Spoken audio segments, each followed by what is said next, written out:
1 number প্রশ্ন, সন্ন্যাসী ও ফকির বিদ্রোহ নেতা কারা ছিলেন, এর সময়কাল কত?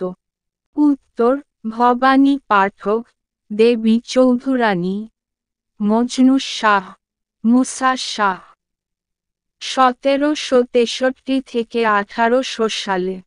2 নাম্বার প্রশ্ন, চুয়ার বিদ্রোহ নেতা কারা ছিলেন, এর সময়কাল কত?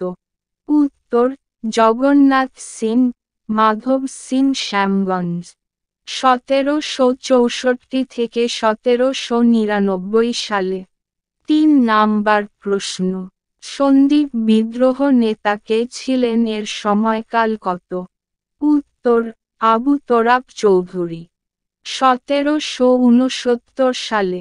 4 নাম্বার প্রশ্ন, রংপুরের বিদ্রোহ নেতা কারা ছিলেন, এর সময়কাল কত? উত্তর, নুরুল উদ্দিন, বীরজিনারায়ণ। 1781 থেকে 1783 সালে।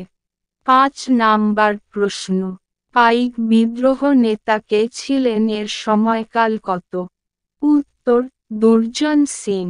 1798 থেকে 1799 সালে।